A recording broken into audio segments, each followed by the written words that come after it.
একটু জি স্যার, আওয়াজ দেন। শুনতে পাচ্ছি। আমরা এতক্ষণ ওয়েট করলাম, নামাজে হয়তো অনেকে ছিল, সেই জন্য আমরা এখন ক্লাস শুরু করছি। ওকে, আজকে আমরা যে এরিয়াটা আলোচনা করব, এটা ভ্যাটের যে আমরা পড়াশোনা করেছি, আমরা যেমন সিএ তে সারা বছর পড়াশোনা করি, ফাইনাল উদ্দেশ্য কি? Exam, right? ভ্যাটেরও যে বুকস অফ অ্যাকাউন্টস আমরা যা যা মেনটেন করি না কেন, আলটিমেট গোল কি? ভ্যাট রিটার্ন সাবমিট করা। কি করা?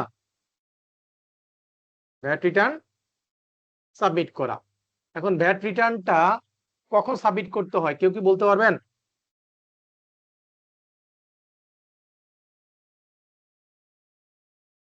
যদি এটা ভ্যাট রেজিস্টার্ড পারসন হয়, তাহলে তাদের ক্ষেত্রে ট্যাক্স পিরিয়ড কি? এক একটা ক্যালেন্ডার মান্থ, রাইট? সেই ক্ষেত্রে ক্যালেন্ডার মান্থ পার হওয়ার, মাস শেষ হওয়া, যেমন জানুয়ারি মাস শেষ হলো, ফেব্রুয়ারি মাসের 15 তারিখের মধ্যে আপনাকে কি করতে হবে? ভ্যাটের রিটার্ন সাবমিট করতে হবে। এটা হচ্ছে নিয়ম। এবং ভ্যাট রিটার্নের ফরম্যাট হচ্ছে পোশাক 9.1, আর যারা টার্নওভার ট্যাক্সের আওতায়, তাদের ভ্যাট রিটার্ন ফরম্যাট হচ্ছে পোশাক 9.2। আমরা এর আগে একটা ক্লাসে পড়েছিলাম, মনে আছে কিনা? নেট পেয়েবল ট্যাক্স, মনে আছে কিনা স্যার? Net payable tax. আওয়াজ দিয়ে তো বুঝতে পারবো না। নেট পেয়েবল ট্যাক্স ম্যাথ করেছিলাম, ওইখানে ছিল যে নেট পেয়েবল ট্যাক্স সমান হচ্ছে input tax minus output tax plus increasing adjustment minus decreasing adjustment. মনে পড়ে কিনা? জি স্যার। ওকে, সবাই একটু রেসপন্স করেন, একটু সাউন্ড করেন, তাহলে আমরা বুঝতে পারবো যে যেহেতু লং ডিস্টেন্সে আমরা ক্লাস করছি, সামনাসামনি নাই, অ্যাটলিস্ট আওয়াজ না দিতে আমরা বুঝবো না যে আপনারা কি শুনতেছেন, আদৌ বুঝতেছেন কি না। জি স্যার, শুনতে পাচ্ছি। ওকে, তো শুধু আপনি একজন বলছেন, বাকিরা কি হয়েছে? বাকিদের কি প্রবলেম? জি স্যার, শুনতে পাচ্ছি। ওকে, একটু আওয়াজ দেন, এতে আপনার উপকার হবে, কোনো লস হবে না। ঠিক আছে? স্যার স্যার আর 10 জি। মিনিটস পর শুরু করা যায়? জি না, কেন? কি সমস্যা?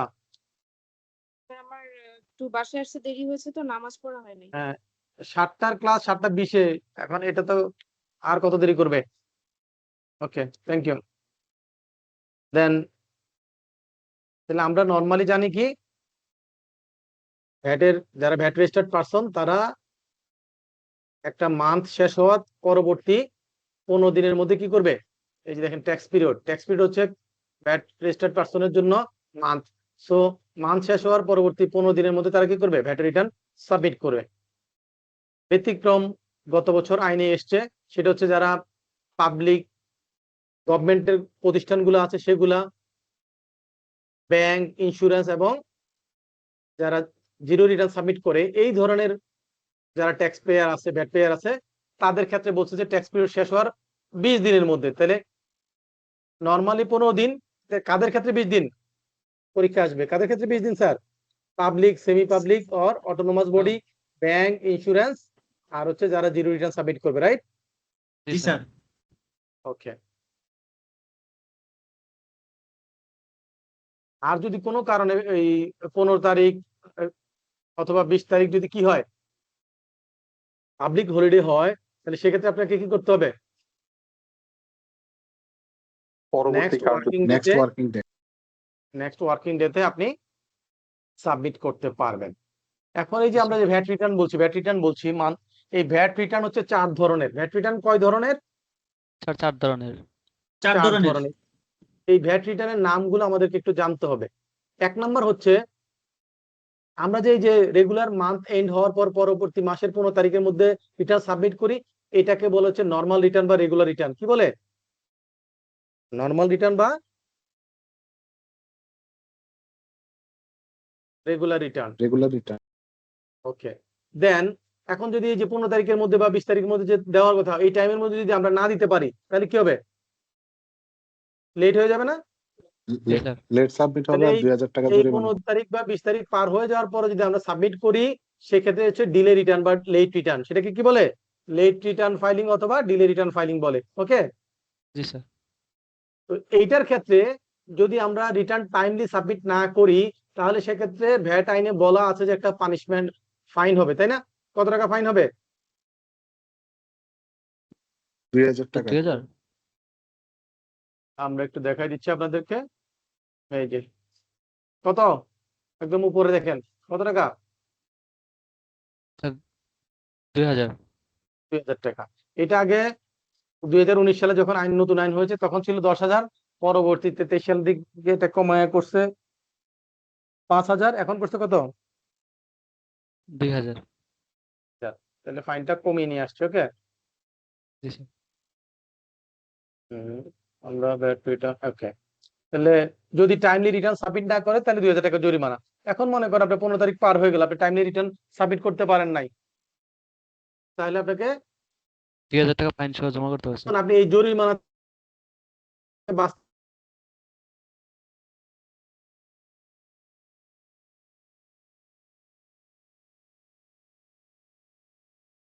সেক্ষেত্রে আপনাকে কি করতে হবে? সেই ক্ষেত্রে আপনাকে একটা অ্যাপ্লিকেশন করতে হবে, সাবমিট করতে চাচ্ছেন সেটার জন্য আপনাকে কি করতে হবে? একটা অ্যাপ্লিকেশন করতে হবে। সেটা হচ্ছে মূসক 9.3 এর মাধ্যমে। কিসের মাধ্যমে? স্যার মূসক 9.3 এর মাধ্যমে। 9.3 এর মাধ্যমে। তাহলে দেরিতে যদি লেট করে রিটার্ন সাবমিট করতে চান তাহলে মূসক 9.3 এর মাধ্যমে অ্যাপ্লিকেশন করতে হবে। কখন অ্যাপ্লিকেশন করতে হবে? 7 দিনের মান্থ মধ্যে। এন্ড হওয়ার মধ্যে। যেমন জানুয়ারি রিটার্ন আমরা ফেব্রুয়ারি 7 তারিখের মধ্যে আমাদেরকে অ্যাপ্লিকেশন করে জানাইতে হবে যে আমি 15 তারিখের মধ্যে রিটার্ন সাবমিট করছি না। তাহলে জানুয়ারি রিটার্ন জন্য লেটার রিটার্ন সাবমিট করতে গেলে কি করব? ফেব্রুয়ারি মাসের 7 তারিখের মধ্যে আমরা অ্যাপ্লিকেশন করে জানাতে হবে যে আমি এটা 15 তারিখের মধ্যে সাবমিট করতে পারছি না। কথা কি বুঝতে পেরেছি স্যার? জি স্যার। ওকে, তাহলে সেই ক্ষেত্রে অ্যাপ্লিকেশন করলে এটা আপনাকে সর্বোচ্চ 1 মাস সময় দিতে পারে। কতদিন সময় দিবে? স্যার 1 মাস। 1 মাস। ডিউ ডেট থেকে 1 মাস। ডিউ ডেট কত? 15 তারিখ। তাহলে 15 তারিখ থেকে 1 মাসে পরের মাসে 15 তারিখ, রাইট? স্যার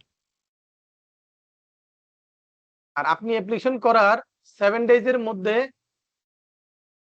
কমিশনার কি করবে? এটা যাচাই বাছাই করে যদি রিজন যা দেখিয়েছেন সব ঠিকঠাক থাকে তাহলে তারা এটা অ্যাপ্রুভ করে দিবে। ওকে, আর যখন তারা অ্যাপ্রুভ করে দিবে তখন আপনি রিটার্নটা সাবমিট করার জন্য অপশনটা আপনার আইডিতে চলে আসবে। দেন আপনি এই লেট রিটার্নটা সাবমিট করবেন। এই যে অ্যাপ্লিকেশন করলেন, অ্যাপ্লিকেশন করলে তারা যদি অ্যাপ্রুভাল দেয়, আপনি যদি লেট রিটার্ন সাবমিট করেন তাহলে সেই ক্ষেত্রে ওই যে 2000 টাকা জরিমানা, সেই জরিমানাটা দিতে হবে না। কথা কি ক্লিয়ার?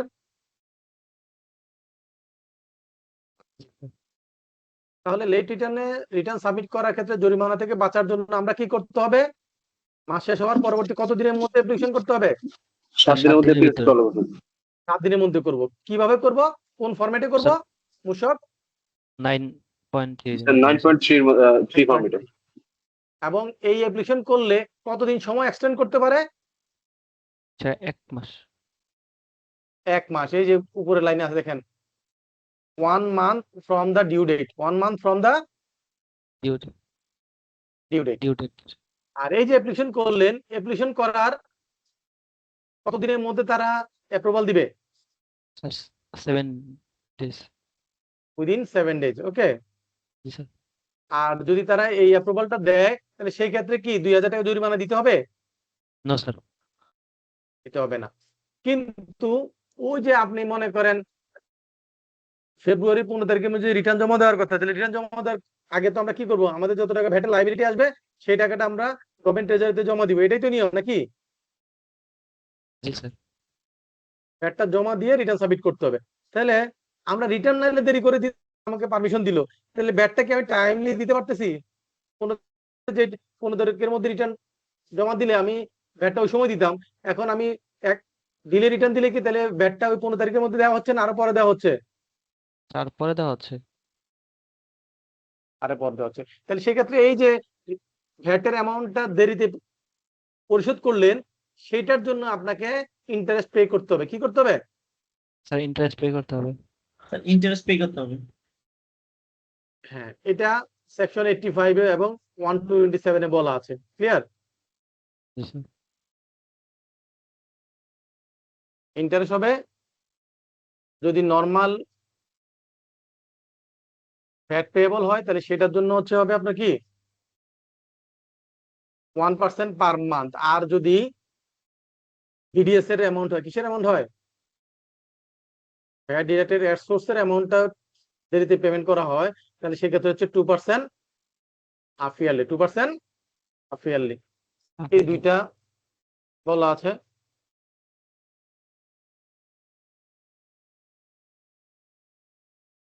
এই যে এখানে দেখেন 2000 টাকা ফাইনের কথা বলা আছে। এখানে একটা সিনারি দিয়েছে যে সে 15 তারিখের মধ্যে এটা সাবমিট করার কথা, পারে নাই, সে আবার এইটা কি অ্যাপ্লিকেশন করছে, কি কি জরিমানা কি হবে না হবে, আমরা যা যা বললাম এটা দিয়ে একটা সিনারি দিয়েছে, সেটা অ্যান্সার করতে হবে। একটা হচ্ছে নর্মাল বা রেগুলার রিটার্ন, এটা আমরা মান্থ এন্ড শেষ হওয়ার পরে 15 তারিখের মধ্যে রিটার্ন সাবমিট করি। আর যদি কোনো কারণে আমরা টাইমলি রিটার্ন সাবমিট না করতে পারি, তাহলে লেটে যদি রিটার্ন সাবমিট করি তাহলে সেটাকে লেট রিটার্ন বলে। ঠিক আছে, দুইটা শিখলাম। 3 নাম্বার হচ্ছে আমরা রিটার্ন সাবমিট করেছি কিন্তু পরবর্তীতে বুঝতে পেরেছি যে রিটার্নের মধ্যে আমি কোনো ধরনের এরর বা ভুল করেছি, তাহলে সেক্ষেত্রে ওই রিটার্নটা কি করতে হবে? কারেকশন করতে হবে না স্যার? জি স্যার। আপনি জি, স্যার। টাইমলি 15 তারিখ মধ্যে রিটার্ন সাবমিট করছেন, কিন্তু পরবর্তীতে গিয়ে বুঝলেন যে না, আপনি তো রিটার্ন সাবমিট করার সময় ভুলে একটা সেলস কম দেখিয়েছেন, অথবা ভুলে একটা মনে করেন সেলসের ফিগার হবে 2 লাখ, ভুলে টাইপ করার সময় 20,000 টাইপ করছেন, তাহলে কি হবে? এরর হয়েছে। তাহলে সেক্ষেত্রে এটা কারেকশন করতে হবে। কারেকশন করতে গেলে আপনাকে ওই রিটার্নটা সাবমিট করার পর তো আপনার অ্যাক্সেস আর থাকে না, এটা চলে যায় কারো অ্যাক্সেসে, এনবিআর অ্যাক্সেসে। তখন আপনাকে এই অ্যামেন্ডমেন্ট করার জন্য একটা অ্যাপ্লিকেশন করতে হয়, এটা হচ্ছে মূসক 4। কিন্তু পরীক্ষা যদি আসে যে মূসক 9.4 বলতে কি বোঝায়, আনসার কি হবে? Amendment of return, right? কি হবে? Amendment of return. রিটার্ন। ওকে, 9.4 এর মাধ্যমে আপনি রিটার্ন অ্যামেন্ডমেন্ট করার জন্য অ্যাপ্লিকেশন করলে তারা আপনাকে যাচাই বাছাই করে কি করবে, কি কারণে অ্যামেন্ডমেন্ট করতে চান সেগুলো উল্লেখ করে আপনি যখন অ্যাপ্লিকেশন, তারা তখন আপনাকে অ্যাপ্রুভাল দিবে। দিলে আপনি ওই যেই মাসের রিটার্নটা সেটা আপনি ওপেন করে সেখানে কারেকশনটা করতে পারবেন, অ্যামেন্ডমেন্ট করতে পারবেন। তবে এই ক্ষেত্রে বলছে যে এই যে আপনি কারেকশন করলেন এটার জন্য কোনো জরিমানা হবে না, কিন্তু যদি এমন হয় যে ওই সময় রিটার্ন ভুল এন্ট্রি দেওয়ার কারণে ভ্যাট পেমেন্ট কম করা হয়েছিল, তাহলে যতটুকু ভ্যাট পেমেন্ট কম করা ছিল সেটুকু আপনি এখন দিবেন, এবং যতদিন পরে দিচ্ছেন ততদিনের জন্য ইন্টারেস্ট দিবেন। ক্লিয়ার? কিন্তু কোনো ফাইন হবে না। জি স্যার। কিন্তু যদি এমন হয় যে আপনি রিটার্ন সাবমিট করছেন, আপনি একটা ভুল জিনিস দিয়ে সাবমিট করছেন, সেটা আপনি নিজে অ্যাপ্লিকেশন করে কারেকশন করেন নাই, ভ্যাট অফিস সেটা উদ্ধার করছে, তারা এটা আইডেন্টিফাই করছে, তাহলে সেই ক্ষেত্রে কিন্তু আপনার ফাইন হবে। তাহলে নিজে থেকে যদি অ্যামেন্ডমেন্ট করার জন্য অ্যাপ্লাই করি এবং অ্যামেন্ডমেন্ট করি, তাহলে সেই ক্ষেত্রে ফাইন হবে না। কিন্তু ভ্যাট অফিস যদি কোনো প্রবলেম ফাইন্ড আউট করে তারপর এটা কারেকশন করা লাগে, তাহলে সেক্ষেত্রে কিন্তু ফাইন দিতে হবে। জি স্যার। আর এখানে বলেছে যে কোন কোন ক্ষেত্রে আপনি ভ্যাট রিটার্নটা অ্যামেন্ডমেন্ট করতে পারবেন, এই যে এখানে গুলো বলা আছে। দেখেন এখানে বলা আছে ক্ল্যারিক্যাল এরর হইলে, তারপর আপনি যদি কোনো ট্যাক্স অ্যামাউন্ট কম পেমেন্ট করছেন ভুলের কারণে ট্যাক্স ক্যালকুলেশন করতে গিয়ে, অথবা আপনি কি করছেন বেশি পেমেন্ট করছেন ক্যালকুলেশন ভুল করার কারণে, অথবা আপনি যদি কোনো এরর হয় কিন্তু যদি ফর্জারি হয়, কি হয়, ফ্রড হয়, তাহলে সেক্ষেত্রে আপনি যদি ইচ্ছাকৃতভাবে ফ্রড করার জন্য গভর্নমেন্টের ভ্যাট ফাঁকি দেওয়ার জন্য এই কাজটা করে থাকেন, তাহলে সেক্ষেত্রে অ্যামেন্ডমেন্ট করা যাবে না। তাহলে ফর্জারির ক্ষেত্রে কি করা যাবে না? স্যার অ্যামেন্ডমেন্ট করা যাবে না। অ্যামেন্ডমেন্ট করা যাবে না। এবং এই যে অ্যামেন্ডমেন্ট, এইটা কত সময়ের মধ্যে রিটার্নটা, মনে করেন আপনি 2025 সালের জুন মাসের রিটার্ন, তাহলে এটা কত সময় পর্যন্ত এটা রিটার্নটা অ্যামেন্ডমেন্ট করতে পারে, কতদিন পরে গিয়ে এটা অ্যামেন্ডমেন্ট করার সুযোগ থাকবে? এটা হচ্ছে 4 ইয়ার্স। কত বছর পর্যন্ত অ্যামেন্ডমেন্ট করতে পারবেন? Sir 4 years. তাহলে এখন কোন মাস চলে? জুন মাস। তাহলে এখান থেকে পিছনের 4 বছর পর্যন্ত যে কোনো মাসে রিটার্ন আপনি অ্যামেন্ডমেন্ট করার জন্য অ্যাপ্লাই করতে পারবেন। কিন্তু 4 বছরের বেশি সময় পার হয়ে গেছে এমন কোন মাসে রিটার্ন অ্যামেন্ডমেন্ট করার জন্য অ্যাপ্লিকেশন করতে পারবেন না। কথা কি বুঝতে পেরেছি স্যার? জি স্যার। এগুলো পরীক্ষা আসবে, আমি যে যে জিনিসগুলো পরীক্ষা আসবে ইম্পর্টেন্ট সেগুলো কিন্তু এখানে মার্ক করে দিয়েছি, কালার করে দিয়েছি, এগুলো ভালো করে মনে রাখতে হবে।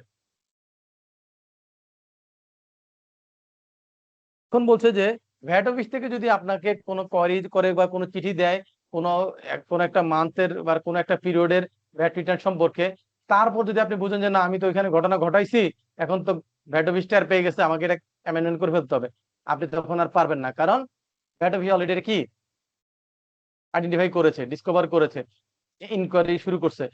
ভ্যাট অফিস যদি কোনো ইনকোয়ারি শুরু করে বা কোনো কিছু ডিসকভার করে, তাহলে সেক্ষেত্রে সেই ধরনের কোনো এরর বা ক্লারিক্যাল মিস্টেক যেগুলো থাকবে সেগুলোকে আপনি রিটার্ন অ্যামেন্ডমেন্ট করতে পারবেন। দ্যাট মিনস ভ্যাট অফিস থেকে কোনো ইনকোয়ারি শুরু হইলে অথবা কোনো কিছু আইডেন্টিফাই করলে সেক্ষেত্রে আপনাকে আর অ্যামেন্ডমেন্ট করার সুযোগ দিবে না।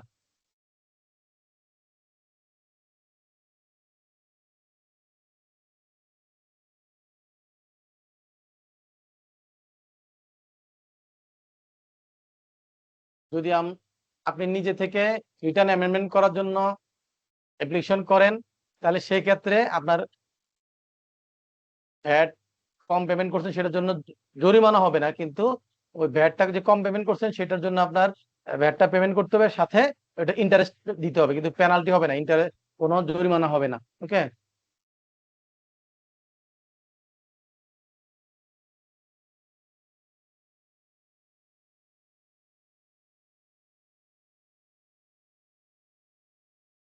তাহলে আমরা কি কি শিখলাম? রিটার্নের নর্মাল রিটার্ন বা রেগুলার রিটার্ন, লেট রিটার্ন, আর একটা কি অ্যামেন্ডমেন্ট রিটার্ন। আমরা বুঝলাম চারটা, আপনাদের বইতে দিছে কয়টা? তিনটা, আরো একটা আছে, সেটা হচ্ছে ভ্যাট অফিস থেকে কি, ভ্যাট অফিস থেকে যদি আপনাকে কোনো চিঠি দেয়, যে চিঠি দিয়ে বলে যে তুমি এই মাসে রিটার্ন সাবমিট করো নাই, অথবা রিটার্ন সাবমিট করছো এখানে বিভিন্ন ইনকমপ্লিট আছে বা ভুল আছে, সেগুলো সংশোধন করে দাও, তাহলে ভ্যাট অফিস থেকে চিঠি দিয়ে যেটা বলবে সেটা হচ্ছে আরেকটা ধরন। মোট টোটাল 4 ধরনের ভ্যাট রিটার্ন আছে। ক্লিয়ার? তারপর বলছে যে ভ্যাট অফিসার এবং কারা, অথরিটিস কারা, এখানে এই লিস্ট দেওয়া আছে। এই লিস্টগুলো আসলে এখানে পড়ার বা মুখস্থ করার এখানে কিছু নাই। এটা এখানে পরীক্ষা আসতে পারে যে ভ্যাট অফিসের সর্বনিম্ন পজিশন কি, এটা হচ্ছে অ্যাসিস্ট্যান্ট রেভিনিউ অফিসার। আর সর্বোচ্চ পজিশন কি?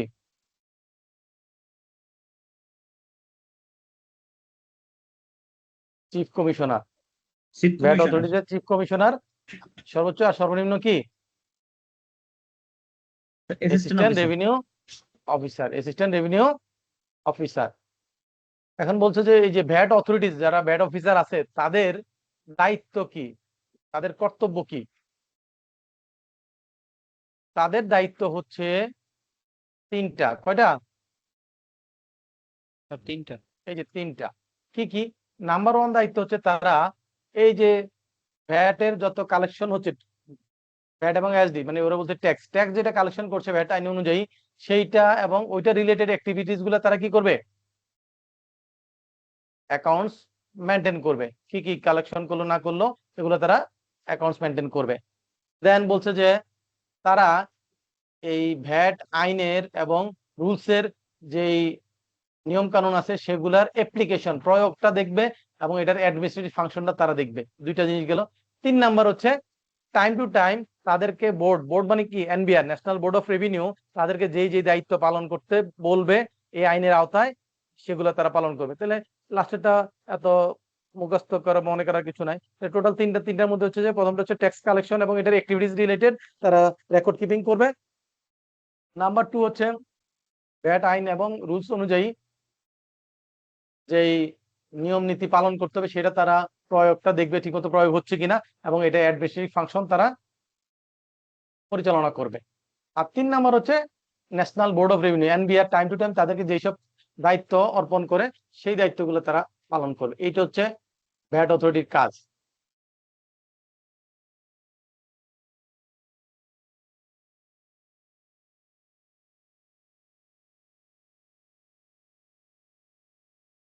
দেন হচ্ছে আমাদের পেনাল্টি ফাইন যেগুলো আছে, কনসিকুয়েন্স অফ নন কমপ্লায়েন্স। আপনি যদি কোনো নন কমপ্লায়েন্স করেন সেটার কনসিকুয়েন্স কি হবে সেটা আমরা আমাদের ম্যানুয়ালে দেখবেন বা ভ্যাট আইনে দেখবেন সেকশন 85 এ দেওয়া আছে। কোথায় দেওয়া আছে?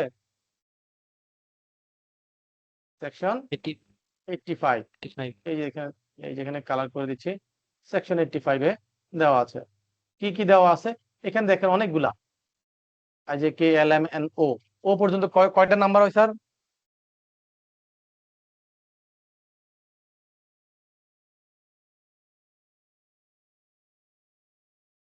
এটা হচ্ছে টোটাল স্যার 15টা 15টা। নাম্বার।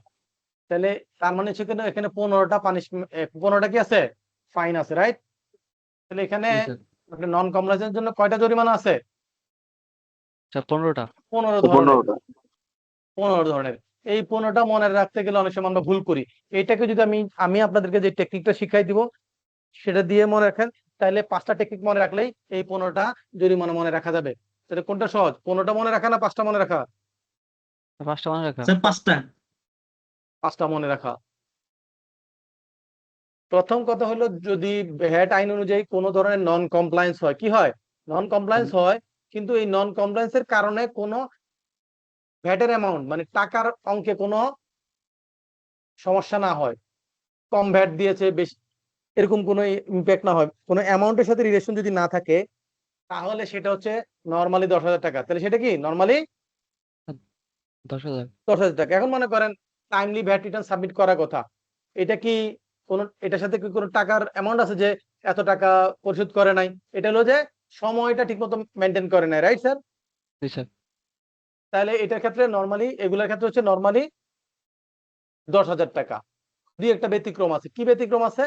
এই যে ভ্যাট রিটার্নের ক্ষেত্রে 2,000, অন্যগুলো দেখেন, আপনি যদি একটু খেয়াল করেন, এখানে বলছে নন কমপ্লায়েন্স আর ইলিজিবিলিটি ফর অ্যাপ্লাইং যে ভ্যাট রেজিস্ট্রেশন। আমরা প্রথম সেকেন্ড ক্লাসে আমরা শিখছিলাম, মনে আছে যে কখন ভ্যাট রেজিস্ট্রেশন করতে হয়, ভ্যাটের আওতায় 50 লক্ষ টাকা ক্রস করলো। ক্রস করলে। কিন্তু টাইম দিছিলাম না, একটা ম্যাথ শিখেছিলাম না যে ডিসেম্বর 31 তারিখে সে এটা বুঝতে পারলো, তাহলে জানুয়ারি কত তারিখের মধ্যে তাকে ভ্যাট রিটার্ন, ভ্যাট রেজিস্ট্রেশনের জন্য অ্যাপ্লাই করতে হবে? স্যার 15 তারিখের মধ্যে। 15 তারিখের মধ্যে, রাইট। তাহলে এই যে সে যদি 15 তারিখের মধ্যে না করে 1 মাস পরে করে, 20 দিন পরে করে, তাহলে সে কি টাইমলি করলো? জি না স্যার। করে নাই। তাহলে জরিমানা কত? 10,000। এখানে কোনো টাকার হিসাব নাই, এখানে ডেটের হিসাব, ঠিক আছে? তারপর বলছে যে ভ্যাটের যে রেজিস্ট্রেশন সার্টিফিকেট, এইটা বিজনেস প্লেসে একটা সুন্দর জায়গায় ডিসপ্লে করতে হবে, যাতে মানুষ সেটা ইজিলি দেখতে পারে। কারণ আমরা হোটেলে গেলে দেখতে পারি যে হোটেলের মধ্যে কি থাকে, ওয়ালের মধ্যে এরকম ভ্যাট রেজিস্ট্রেশন সার্টিফিকেটটা ঝুলানো থাকে, রাইট স্যার? জি স্যার। এই যে ভ্যাট রেজিস্ট্রেশন সার্টিফিকেট ঝুলানোর কথা, ডিসপ্লে করার কথা, সেটা যদি কেউ না করে, তাহলে কি এখানে কি কোনো টাকার সাথে সম্পর্ক? জি না স্যার, টাকার সাথে সম্পর্ক নেই। টাকার সাথে সম্পর্ক নাই এমন কোন যদি নন কমপ্লায়েন্স করে, তাহলে সেগুলোর ক্ষেত্রে নরমালি 10,000। তাহলে এগুলো কি আলাদা আলাদা আইটেম ধরে 10,000 মনে রাখার দরকার আছে? না স্যার। নাই। ব্যতিক্রম হচ্ছে ভ্যাট রিটার্ন। ভ্যাট রিটার্নের ক্ষেত্রে কত, টাইমলি ভ্যাট রিটার্ন সাবমিট না করলে কত জরিমানা? 2,000 স্যার। 2000। 2,000। তাহলে আমরা শিখলাম যে টাকার সাথে সম্পর্ক না থাকলে কোনো নন কমপ্লায়েন্স হলে সেগুলোর ক্ষেত্রে 10,000, ব্যতিক্রম হচ্ছে ভ্যাট রিটার্ন 2,000। তাহলে এটা কি এক বাক্যে মনে রাখা যাবে? Yes sir. যাবে। সেকেন্ড আরেকটা আপনাকে লজিক দিয়ে দিচ্ছি, সেটা হচ্ছে যদি টাকার অঙ্কের সাথে সম্পর্ক থাকে, কিসের সাথে?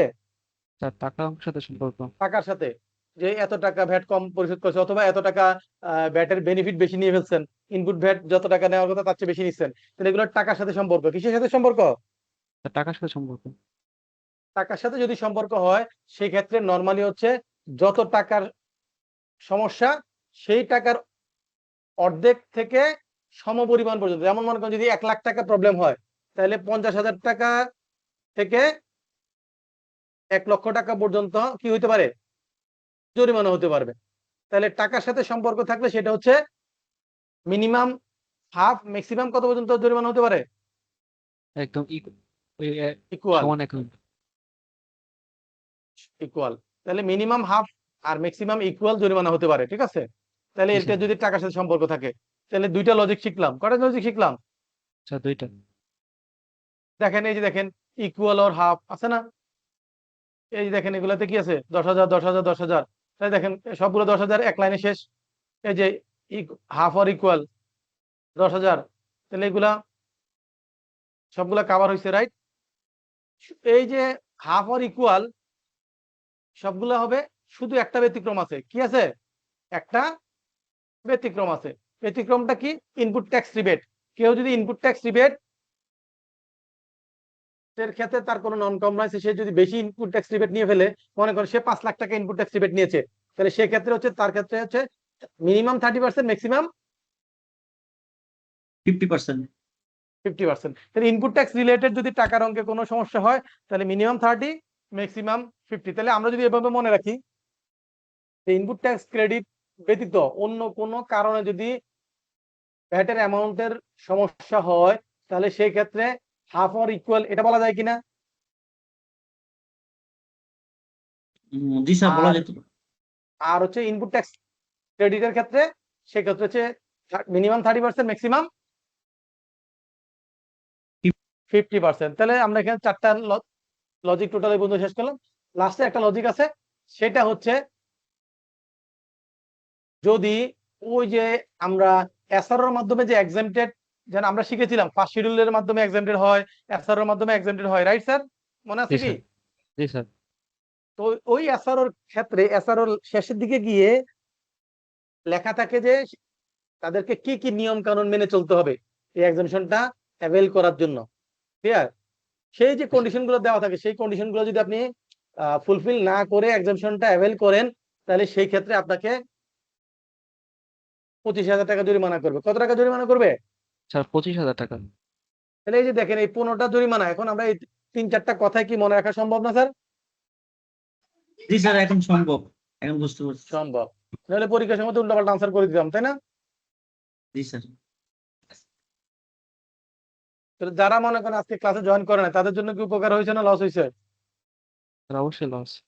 অবশ্যই লস লস, আছে। পুরোটাই অবশ্যই লস হয়েছে। আর যারা আছি আমরা অবশ্যই পাস করে যাবো সিরিয়াসলি পড়লে, রাইট? ইনশাআল্লাহ। ওকে। এখন বলছে যে যদি কেউ আনইনটেনশনালি কোনো ভ্যাট অ্যাভয়েডেন্স করে, ভ্যাট ফাঁকি দেওয়ার চেষ্টা, মানে ভ্যাটটা অ্যাভয়েড হয়েছে, ভ্যাটটা সে ইচ্ছাকৃতভাবে ভ্যাটটা ফাঁকি দেয় নাই, তাহলে সেক্ষেত্রে কি হবে না? স্যার কোনো ফাইন পেনাল্টি, হবে না? হবে না। ফাইন হবে না। এখন মজার ব্যাপার হইলো যে কোনো মানুষ পৃথিবীতে যখনই কোথাও আটকা পড়ে, ধরা পড়ে, সে বলবে যে আমি ইচ্ছা করে কাজটা করি নাই। এটাই তো স্বাভাবিক, রাইট? জি স্যার। তাহলে ভ্যাট অফিস কি করে বুঝবে যে আপনি ইচ্ছাকৃত করছেন না অনিচ্ছাকৃত করছেন? এই জন্য তারা কি করে সব ক্ষেত্রে জরিমানা করে দেয়। কারণ আপনি যে ইচ্ছাকৃত করেন নাই তাহলে এটা আপনাকে প্রুফ করতে হবে। এটা প্রুফ করা কঠিন, কারণ আপনি যেই সব লজিক দিবেন, যেসব তথ্য দিবেন, ভ্যাট অফিস সেটা মানতে চাইবে না, কারণ গভর্নমেন্টের রেভিনিউ কালেকশন করতে চায়, রাইট? জি স্যার। তাহলে বলছে যে আইন একটা নিয়ম রাখছে যে যদি কেউ অনিচ্ছাকৃত ভাবে ভ্যাট ফাঁকি হয় তাহলে সেই ক্ষেত্রে কি হবে না? ফাইন ভ্যাট হবে না। অ্যাভয়েডেন্স হলে সেক্ষেত্রে, পেনাল্টি হবে আনইনটেনশনাল না। ভ্যাট অ্যাভয়েডেন্স হলে সেক্ষেত্রে পেনাল্টি হবে না। কিন্তু এই যে আনইনটেনশনাল হয়েছে এটা প্রুফ করার দায়িত্ব কার? স্যার বিজনেসের। ভ্যাট ট্যাক্স পেয়ার কে, রাইট? করদাতাকে হ্যাঁ কি স্যার, করতে কেমনে হবে? করবে? হ্যাঁ, এখন আপনি যতভাবেই করেন না কেন গভর্নমেন্ট অফিস বলবে যে না আমি এটা মানি না যে তুমি আনইনটেনশনালি করছো। তাহলে না মানলে কি হবে? জরিমানা বাধ্যতামূলক, রাইট? স্যার এই এটা হইল কি অবস্থা। ভ্যাট অফিসারের ইচ্ছা হয়ে যায় না বিষয়টা? হ্যাঁ, তা তো হয়ে যান, কি করবে আপনি? আপনাকে বলছে যে আপনাকে প্রুফ করতে হবে যে এটা বলছে আনইনটেনশনাল। তাহলে আনইনটেনশনাল এর জন্য তো কোনো আইনে কোনো ব্যাখ্যা নাই যে এই জিনিসটা হলে আনইনটেনশনাল বুঝাবে। আপনার ইন্টেনশন ছিল কিনা আপনি আর আপনার ফেরেশতা ছাড়া আর কারো কি বলার কোনো সুযোগ আছে? হ্যাঁ স্যার। তাই না? চাইলে তো স্যার সে অনেককে বাঁচাই দিতে পারে, যে এটা বলে যে সে এখন আনইনটেনশনাল। নির্ভর করবে যে ভ্যাট অফিসারের মতিগতির উপর। সে যদি মনে করে যে না এটা উনি যা যা বলছে এটা ঠিকই আছে, আনইনটেনশনাল, আচ্ছা তাহলে মাফ করে দিলাম। কিন্তু তারা চাইবে আসলে গভর্নমেন্টের রেভিনিউ বাড়ানোর জন্য। এখন যদি এমন হয় যে ভ্যাটের অ্যামাউন্ট অনেক বড় আর তাহলে এটার ফাইনটা সমপরিমাণ হইতে পারে, তাহলে মনে করেন 5 কোটি টাকা ভ্যাট ফাঁকিয়েছে, তাহলে জরিমানাও মূল টাকা তো দিবেন, সাথে আরো সমপরিমাণ যদি ভ্যাট হয়, 5 কোটি টাকা ফাঁকি দিয়েছেন, 5 কোটি টাকা দিবেন, সাথে আরো 5 কোটি টাকা কি করবেন? জরিমানা দিবেন। তাহলে আপনি কি করবেন? এই এত বড় জরিমানা থেকে বাঁচার জন্য তার হাতে পায়ে ধরবেন, তাকে ম্যানেজ করার চেষ্টা করবেন। সে এক পর্যায়ে বলবে যে ঠিক আছে আমি তো ম্যানেজ এই ছোটখাটোতে হই না, আমাকে আমার জন্য কিছু বেনিফিট দেন, তারপর আমি চিন্তা করবো যে আমি ম্যানেজ হবো কিনা, তাই না? জি স্যার। তখন স্যার, গিয়ে বাস্তব স্যার। বিজনেসম্যানরা কি করবে? তখন বিজনেসম্যানরা যখন দেখতেছে আইনগতভাবে সেটা প্রুফ করতে পারতেছে না যে আনইনটেনশনাল, তখন সে ভ্যাট অফিসকে ম্যানেজ করার চেষ্টা করে, টাকা পয়সা দিয়ে কোন রকম জরিমানা, বড় জরিমানা থেকে বাঁচার চেষ্টা করে, স্যার তখন আনইথিক্যাল ভ্যাট অফিস কাজকর্ম কি করে। প্রুফ করে দেয় যে এটা আনইনটেনশনাল ছিল? না, সে তখন বলবে যে তুমি যেটা বলেছো যে আনইনটেনশনাল, আমরা এটাকে মেনে নিয়েছি, আমরা এটা বুঝতে পেরেছি যে তুমি আনইনটেনশনাল করেছো। আপনি যখন স্যার তাকে ওটা তো ওরা বেনিফিটটা স্যার দিবেন, বেনিফিট ছাড়াও তো এটা বলতে পারে। বেনিফিট ছাড়া একজন কেন করবে? মনে করেন আপনি বিপদে পড়ছেন, এখন এমনি আপনাকে স্যার আটকালে টাকা কনসিডার পাওয়া যাবে, আপনাকে আটকালে টাকা পাওয়া যাবে, তাহলে সে কি আপনাকে টাকা না নিয়ে ছাড়াটা বোকামি হবে না তার জন্য? স্যার এটা আনএথিক্যাল হয়ে গেল না? হ্যাঁ, আনইথিক্যালি তো করবে। তো ইথিক্যাল হয়তে, এখন যদি ভ্যাট অফিসারটা আনইথিক্যাল হয়, তাহলে তো সে আপনার এই যতভাবেই বুঝান সেটা মানতে রাজি হবে না। কথা বুঝতে পারছি কিনা? তখন বিজনেসও বাধ্য হয়ে আনইথিক্যাল কাজ করতে হয়। জি স্যার। তা আমরা পড়াশোনা করতেছি, তাহলে স্যার রাইট কাজটা কি স্যার? এমনি হচ্ছে স্যার একটু মাফ করে দেওয়া এটা উচিত হবে? এরকম নজির খুবই কম যে আপনাকে মাফ করে দিবে, এরকম নজির খুবই কম, অল্প। কিন্তু স্যার যেগুলোতে একটু লিনিয়েন্ট হওয়া উচিত ভ্যাটের না অ্যামাউন্ট কম বিজনেসগুলোর থাকে, সাথে? যেগুলোতে ভ্যাটের অ্যামাউন্ট কম থাকে সেগুলোর ক্ষেত্রে হয়তো কমিশনার তখন বলছে কয় টাকা জরিমানা হবে, ঠিক আছে মাফ করে দিলাম, অথবা মিনিমাম 50,000 টাকা একটা জরিমানা দিয়ে ছেড়ে দেয়, 50,000 1 লাখ টাকা জরিমানা করে ছেড়ে দেয়। 5 কোটি টাকা জরিমানা চেয়ে তো 50,000 1 লাখ টাকা অনেক ভালো নাকি স্যার? জি স্যার। হ্যাঁ। কিন্তু যদি দুষ্ট ভ্যাট অফিসার পরে, তাহলে তো আপনার লাইফ শেষ। সে বললো যে আপনার 5 কোটি টাকা জরিমানা হয়, তাহলে আপনি আমাকে 1 কোটি টাকা দেন, 4 কোটি টাকা সেভ। কথা তো লজিক আছে, আছে না? জি স্যার। এই হলো জি স্যার। অবস্থা। তাহলে নিয়মের মধ্যে না থাকলে বিপদ স্যার আছে, নিয়মের মধ্যে না থাকলে কি আছে? এমনিতে স্যার কি করা উচিত এরকম পরিস্থিতিতে? করা উচিত যে আপনি যে নির্দোষ, আসামি নির্দোষ, সাক্ষী দুর্বল, এটা আপনাকে প্রুভ করতে হবে যে আসামি নির্দোষ। কারণ আপনি নির্দোষ কিভাবে প্রুভ করবেন ইথিক্যাল হয়তে, সেটা আপনি চিন্তা করবেন। এটার জন্য তো কোনো বই খাতা নাই, কোনো পৃথিবীতে লেখাপড়া নাই যে এইভাবে তুমি নিজেকে নির্দোষ প্রমাণ করতে পারবা, আছে? না স্যার। স্যার স্যার আপনি স্যার ইন দ্যাট কেস এই রুলটা রাখারই দরকার কি? আই মিন এরকম একটা কন্ট্রোভার্সিয়াল একটা পয়েন্ট রাখা। রাখার দরকার হচ্ছে যে আইনে তো, আইন কখনো বলে যে এই কাউকে কষ্ট দেওয়ার জন্য না, তাহলে আইনে মানুষের রিমিডি পাওয়ার সুযোগ। এখন এটা যদি না রাখতো, তাহলে আপনাকে যদি ধরে ডাইরেক্ট বলতো যে তুমি ফাঁকি হয়েছে মানে তোমার জরিমানা। কারণ সে যদি আসলে আনইনটেনশনালি কোনো কাজ করে থাকে, এটার জন্য সে অপরাধী না তো, সেটা না জেনে করছে, না বুঝে করছে, রাইট? সেটা জরিমানা, আর ইচ্ছাকৃত জেনে বুঝে ওটা করছে, দুইটা জরিমানা কি এক হওয়া উচিত? আপনার কি মনে হয়? না স্যার, এক হওয়া উচিত না।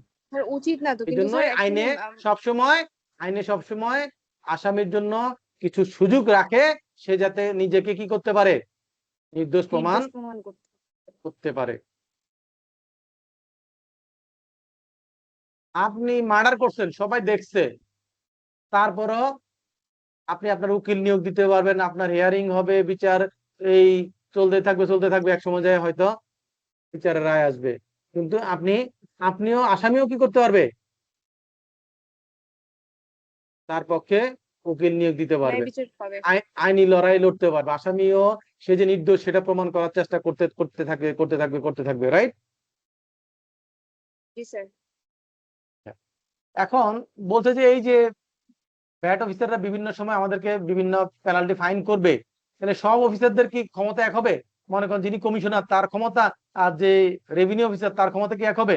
পুলিশের এসআই আর পুলিশ কমিশনার দুইজনের পাওয়ার কি এক স্যার? না স্যার, ডিফারেন্স আছে। ডিফারেন্স আছে।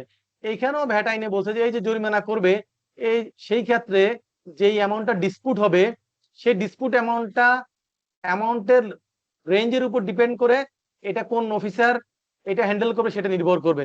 যদি ডিসপুট অ্যামাউন্টটা 5 লাখ টাকা পর্যন্ত হয়, কত হয়? স্যার 5 লাখ। 5 লাখ টাকা পর্যন্ত হয়, তাহলে সেক্ষেত্রে হচ্ছে আপনার এটা হ্যান্ডেল করবে রেভিনিউ অফিসার। কে করবে? স্যার রেভিনিউ বিচার করবে সেটা আর 5 লাখ যদি টাকা হলো 5 লাখ টাকার উপরে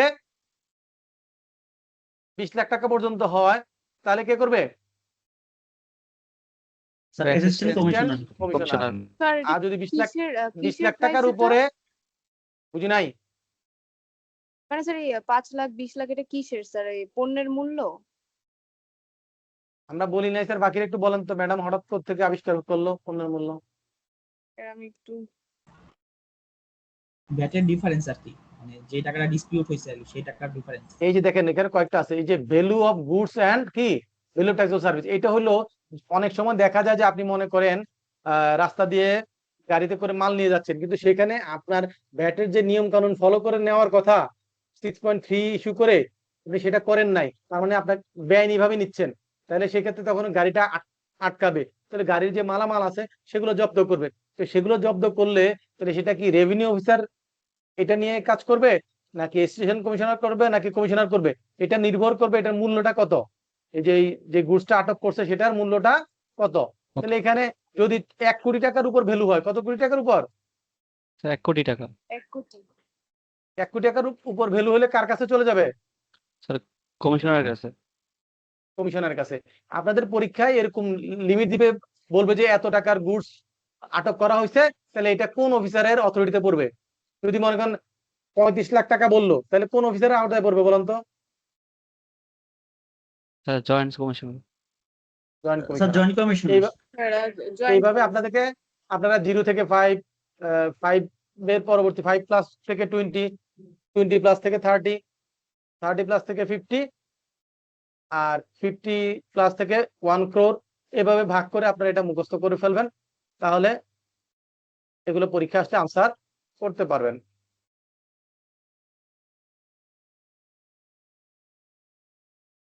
এখন বলছে যে ভ্যাট আইনে অডিট অ্যান্ড ইনভেস্টিগেশন, ভ্যাটের অডিট, হ্যাঁ।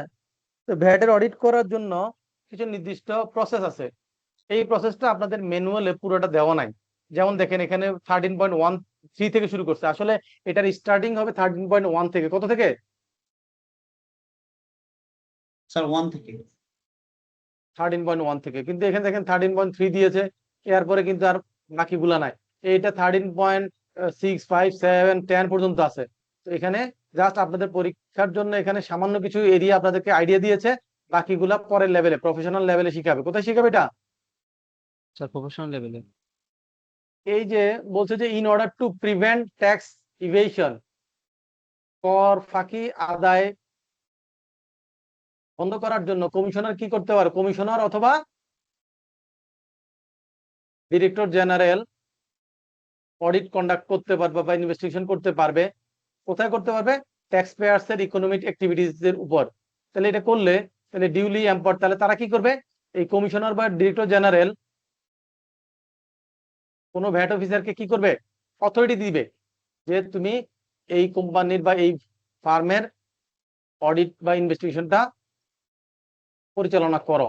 তাহলে কমিশনার একটা টিম করে দিবে অডিট করার জন্য, সেই টিমের একজন হেড থাকবে, সাথে আরো কয়েকজন অফিসার থাকবে, দিয়ে ওই টিমকে দায়িত্ব দিবে কি করার জন্য? ইনভেস্টিগেট করার জন্য, অডিট করার জন্য। ভ্যাট আইনে যে অডিট করার যে প্রসিডিউর আছে সেটা ফলো করে তারা অডিট করবে অডিট ম্যানুয়াল হিসেবে। সেই অডিট ম্যানুয়াল ফলো করে অডিট করার পরে তারা একটা ফাইনাল রিপোর্ট সাবমিট করবে।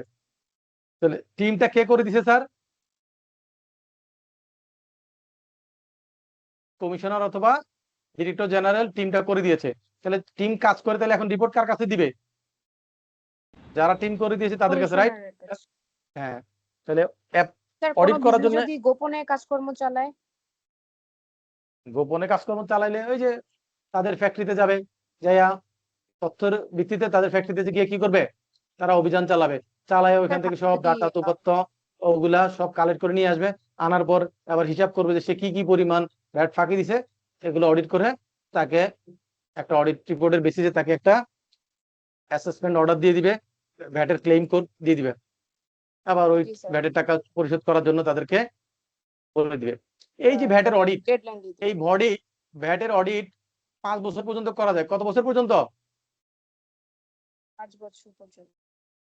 মনে করেন এই আজকে ডেট থেকে পিছনের 5 বছর পর্যন্ত যখনই তারা চিঠি দিবে, তাহলে কারেন্ট ডেট থেকে পিছনে 5 বছর পর্যন্ত অডিটের জন্য তারা চিঠি দিতে পারবে আপনাকে। কেন? ওই যে মনে আছে ভ্যাটের বুকস অফ অ্যাকাউন্টস আমরা কত বছর রাখি? 5 ভ্যাটের বছর। বইপত্র কত? 5 বছর। এই জন্যই রাখি, কারণ ভ্যাট আইনে অডিটের সময় দেওয়া আছে 5 ইয়ার্স।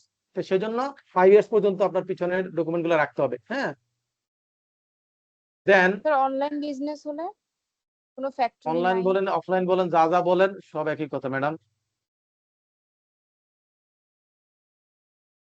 তবে ব্যতিক্রম হচ্ছে 100% এক্সপোর্ট ওরিয়েন্টেড হইলে তাদের ক্ষেত্রে 3 ইয়ার্স। তাদের ক্ষেত্রে কত বছর? 3 বছর। তাহলে নর্মালি 5 ইয়ার্স পর্যন্ত অডিট করা যায়, আর 100% 3 বছরের বেশি সময়ে পিছনের অডিট করতে পারবে না। এই দুটো জিনিস মনে রাখা লাগবে, ঠিক আছে? আর যদি কোন প্রতিষ্ঠানের কোন সময়ের অডিটের এই যে সরি সময়ের কোন কেস চলতে থাকে, ভ্যাটের কোনো মামলা চলমান থাকে, তাহলে যতদিন পর্যন্ত না ওই মামলা সম্পন্ন হয় ততদিন পর্যন্ত আপনার কি করতে হবে? ভ্যাটের বুকস অফ অ্যাকাউন্টস মেনটেন করতে হবে, এগুলা ফেলে দেওয়া যাবে না। নর্মালি 5 ইয়ার্স রাখবেন, আর যারা 100% এক্সপোর্ট ওরিয়েন্টেড তারা নর্মালি 3 ইয়ার্স রাখবে। আর ভ্যাটের অডিটে 5 ইয়ার্স পর্যন্ত পিছনে যাওয়া যায়, বেশি যাওয়া যায় না। আর যারা 100% এক্সপোর্ট ওরিয়েন্টেড তাদের ক্ষেত্রে 3 বছর পর্যন্ত অডিট করতে পারে, এর পিছনে যেতে পারবে না। তবে যদি সুনির্দিষ্ট কোনো অভিযোগ বা কোনো প্রমাণ থাকে যে তারা ভ্যাট ফাঁকি দিয়েছে, এরকম কোনো তথ্য বা প্রমাণ থাকলে সেই ক্ষেত্রে যেই কোনো সময় পর্যন্ত পিছনে অডিট করতে পারে, সেটার জন্য 5 বছর কোনো ফ্যাক্টর হবে না। তাহলে কোন ক্ষেত্রে ফ্যাক্টর হবে না? যে ক্ষেত্রে আপনার কাছে সুনির্দিষ্ট কোনো প্রমাণ আছে যে ভ্যাট ফাঁকি হয়েছে। কথা কি ক্লিয়ার বুঝতে পারছি স্যার? জি স্যার।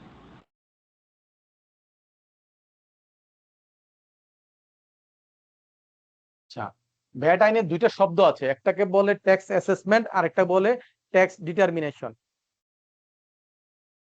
এই ট্যাক্স ডিটারমিনেশন কে করে? ট্যাক্স পরীক্ষা আসতে পারে যে ট্যাক্স ডিটারমিনেশন কে করে? আনসার হবে ভ্যাট অফিস। কে করবে? Sir VAT office. VAT office. আর ট্যাক্স অ্যাসেসমেন্ট কে করবে?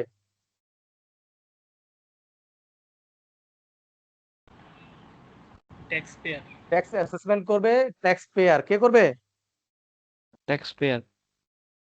কেমন? যেমন দেখেন আপনি জানুয়ারি মাসের ভ্যাট রিটার্ন কিতা আপনি ফেব্রুয়ারি মাসের 15 তারিখে দেওয়ার আগে আপনি রিটার্ন প্রিপারেশনের সময় আউটপুট ভ্যাট, ইনপুট ভ্যাট বিয়োগ করে, ইনক্রিজিং অ্যাডিশন যোগ করে, ডিক্রিজিং অ্যাডিশন বিয়োগ করার পর একটা নেট ফিগার বের হয়। এটা কি ভ্যাট অফিস বের করে দেন না আপনি নিজে করেন? নিজে করে। এটা নিজে করেন, তার মানে ট্যাক্স পেয়ার করে। তাহলে ট্যাক্স পেয়ার হচ্ছে নিজের ট্যাক্স নিজে অ্যাসেসমেন্ট করবে। তাহলে ট্যাক্স অ্যাসেসমেন্ট হচ্ছে ট্যাক্স পেয়ার করে। আর ট্যাক্স ডিটারমিনেশন কে করে? কর নির্ধারণ কে করে? VAT VAT office office. করে। এগুলো পরীক্ষা আসতে পারে। আর কোন ইনভেস্টিগেশন হইলে ওই ইনভেস্টিগেশন পিরিয়ডটা কমপ্লিট হওয়ার পরে তাহলে সেক্ষেত্রে আপনার আপনার কাছ থেকে যে রিটেন ব্যাখ্যা চাইবে, মনে করেন আপনার কোনো একটা অডিট হয়েছে, সেখানে কোনো অডিট ফাইন্ডিংস আসছে, সেখানে ভ্যাট ক্লেম আসছে, আপনাকে জানানোর পর আপনি এটার এগেইনস্টে আপনার কাছে যত তথ্য উপাত্ত আছে, ব্যাখ্যা আছে, আপনি সেগুলা হিয়ারিং এ এসে এগুলো সাবমিট করবেন। আপনার এই সর্বশেষ যেদিন আপনি এক্সপ্লেনেশন সাবমিট করলেন বা ডকুমেন্ট সাবমিট করলেন, সেই দিন থেকে 120 দিনের মধ্যে কি করতে হবে? কমিশনার আপনার এই ট্যাক্স ডিটারমিনেশনটা কমপ্লিট করতে হবে। ট্যাক্স ডিটারমিনেশনটা কত দিনের মধ্যে কমপ্লিট করতে হবে? 120 দিনের মধ্যে। কোন ডেট থেকে 120 দিন? রিটেন এক্সপ্লেনেশনের পরে।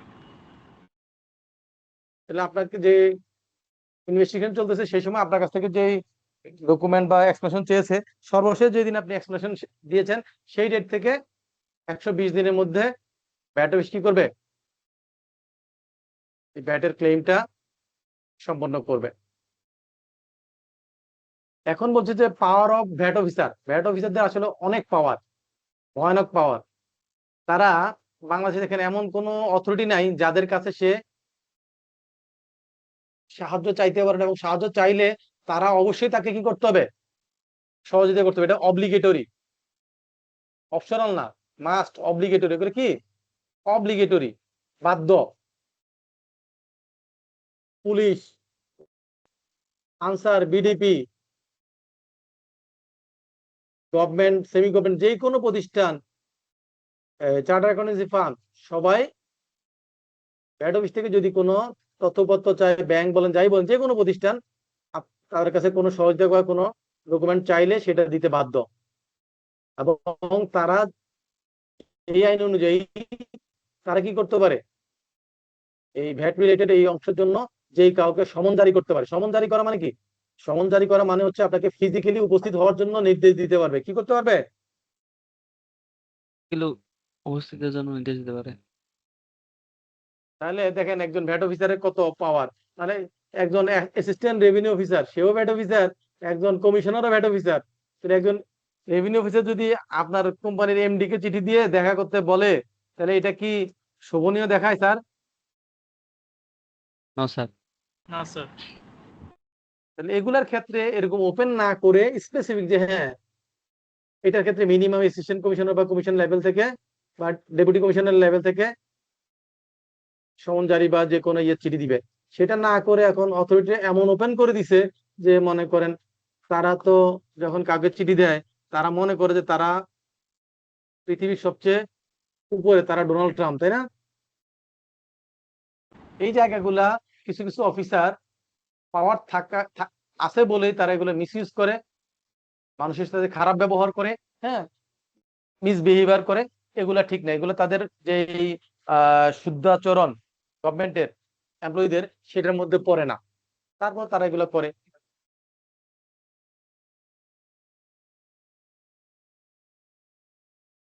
তাহলে তারা এই ভ্যাটের অডিট রিলেটেড যে কোনো ধরনের কোনো যে কাউকে ইনভেস্টিগেট করা, বা সে মনে করেন ব্যাংকে যদি চিঠি পাঠায় যে কোনো একটা কোম্পানির ব্যাংক অ্যাকাউন্টটা ফ্রিজ করার জন্য, ব্যাংক বাধ্য ওই অ্যাকাউন্টটা ফ্রিজ করে তাকে রিপ্লাই দিয়ে জানানোর জন্য। তাহলে দেখেন তাদের কত পাওয়ার। তারা আপনার প্রতিষ্ঠানে এসে আপনার বিভিন্ন রেকর্ড কপি করে নিতে পারবে, তারপরে আপনার রেকর্ড সিল করতে পারবে, আপনার যে কোনো রেকর্ড অথবা গুডস তারা সিল করে নিয়ে যেতে পারবে, সিজ করতে পারবে, এবং তারা ব্যাংক অ্যাকাউন্ট পর্যন্ত আপনাদের লক করে দিতে পারবে। তাহলে দেখেন তাদের কত পাওয়ার। তারা আপনার বিন নাম্বারটা লক করে দিবে। এত কিছু করার পরও যদি আপনি গভর্নমেন্টের ভ্যাটের টাকা পরিশোধ না করেন, তাহলে তখন কি করবে? তখন তারা আপনার ফ্যাক্টরি সিলগালা করে দিবে, আপনার ফ্যাক্টরি ইউটিলিটিজ এর কানেকশন, বিদ্যুৎ, পানি, গ্যাসের কানেকশন ডিসকানেক্ট করে দিবে। তাদের অনেক পাওয়ার। এরপর যদি না হয় তাহলে সেই ক্ষেত্রে আপনার ওই ফ্যাক্টরিটাকে নিলামে তুলে বিক্রি করে সেখান থেকে গভর্নমেন্টের রেভিনিউ টাকা আদায় করতে পারবেন। তাহলে এখন বলেন তো ভ্যাট অফিসারদের পাওয়ার আছে না নাই? অনেক পাওয়ার। অনেক পাওয়ার power, স্যার। sir. অনেক পাওয়ার।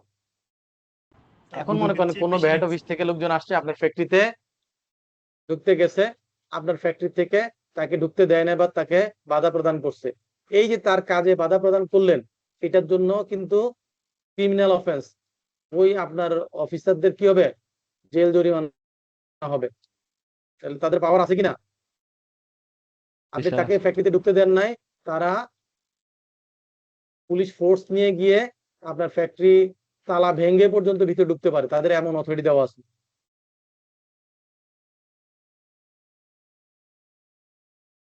এখন বলছে যে এই ভ্যাট আইন অনুযায়ী কাস্টমস অফিসারদের কি দায়িত্ব? বলছে যে কাস্টমস অফিসারদের দায়িত্ব হচ্ছে ইম্পোর্টের ক্ষেত্রে। কোন ক্ষেত্রে? ইম্পোর্টের ক্ষেত্রে। যখন ইম্পোর্ট হয় তখন কাস্টমস কি করে? ওই কাস্টম ডিউটির সাথে ভ্যাট এবং অ্যাডভান্স ট্যাক্স এবং এসডি কি করে? কালেক্ট করে। তাহলে ভ্যাট, এসডি এবং অ্যাডভান্স ট্যাক্স, ইম্পোর্ট স্টেজে ভ্যাট, এসডি এবং অ্যাডভান্স ট্যাক্স কালেক্ট করার অথরিটি তাদেরকে দেওয়া আছে ভ্যাট আইন অনুযায়ী। এবং তারা সাপ্লিমেন্টারি ডিউটি রিলেটেড যে কোনো ধরনের অ্যাক্টিভিটিস গুলা তারা করতে পারে, এটা ভ্যাট আইনে কাস্টম অফিসারকে দায়িত্ব দেওয়া আছে। এরপরে এখানে বলছে সুপারভাইজ সাপ্লাই। এটা আসলে এখানে এইটা শুধু একটা শব্দ দিয়ে একটা প্যারা লিখেছে। আসলে এই পড়াশোনাটা হচ্ছে ভ্যাট আইন অনুযায়ী প্রায় 2 পেজ, কিন্তু আপনাদেরকে দিছে এই একটা প্যারা। এটার কথাটা কি এরকম মনে করেন, তাদের কাছে যদি কোনো ইনফরমেশন যায় যে কোনো একটা কোম্পানি বা কোনো একটা প্রতিষ্ঠান যে ভ্যাটের অ্যাক্টিভিটিস করছে, তারা এখানে বিভিন্ন ধরনের ইরেগুলারিটিস করছে, তাদের কাছে যদি এরকম কোনো মেসেজ যায়, তাহলে তারা কি করতে পারে? তারা কমিশনের কাছ থেকে পারমিশন নিয়ে ওই কোম্পানিতে যাবে, কোম্পানিতে অবস্থান করবে এবং তাদের প্রেজেন্সে কোম্পানি তাদের কাজকর্মগুলো করবে, কোম্পানির লোকজন করবে, তারা এগুলো ফলো আপ করে দেখবে যে তারা সুপারভাইজ করবে, দেখবে যে তারা কোনো ধরনের নন কমপ্লায়েন্স করে কিনা। এগুলো সব দেখে তাদের সুপারভিশনের আন্ডারে কোম্পানি সাপ্লাই দিবে। তারা যদি দেখে যে এখানে কোনো ধরনের সমস্যা আছে, এগুলো নোট ডাউন করবে, রেকর্ড করে রিপোর্ট করবে। তাহলে তাদের প্রেজেন্সে আপনি যে কাজগুলো করেন, তাহলে সাপ্লাইটা নর্মালি আপনি নিজে দেন, কিন্তু এখন আপনি যখন সাপ্লাই করছেন তখন ভ্যাট অফিস থেকে একজন এসে দাঁড়ায় রয়েছে, তো এটাকে বলছে সুপারভাইজ সাপ্লাই। ক্লিয়ার? তাহলে এইটা ভ্যাট আইন অনুযায়ী আছে, কিন্তু সেই জিনিসটা এখানে আপনাদের পুরো ডিটেলসটা দেয় না। এখানে সামান্য একটা just এটা সম্পর্কে ধারণা দিয়েছে যে এরকম একটা জিনিস আছে। ক্লিয়ার?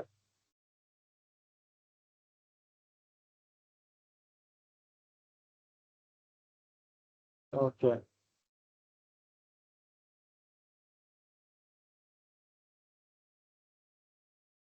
তারপরে আসবে, মনে করে এই যে উপর অংশ যেটা পড়লাম, এখানে অডিট করার পর ভ্যাট অফিস আপনার কাছ থেকে সবকিছু ডাটা পাওয়ার পরে তারা দেখলো যে আসলে আপনার এখানে একটা অ্যামাউন্ট ভ্যাট ফাঁকি হয়েছে, তখন তারা আপনার এগেনস্টে একটা মামলা করবে। মামলা করে আপনার ওই ভ্যাট অ্যামাউন্টের জন্য একটা ক্লেম করবে আপনাকে, এই ভ্যাটটা পেমেন্ট করার জন্য এত তারিখের মধ্যে। যদি না পেমেন্ট করেন বা আপনার যদি কোনো ধরনের কি থাকে, ডিসএগ্রিমেন্ট থাকে, তাহলে সেক্ষেত্রে আপনি আপিল করতে পারবেন। এতদিনের মধ্যে এটা বলা থাকবে কোথায় আপিল করবেন, এবং আর নইলে এটিএম এর মধ্যে টাকা জমা দিতে হবে, এরকম বলা থাকবে। তো তাদের যেই দাবি, এত টাকা ভ্যাট তারা ক্লেম করছে, এই দাবির এগেনস্টে আপনাকে আপিল করার সুযোগ আছে।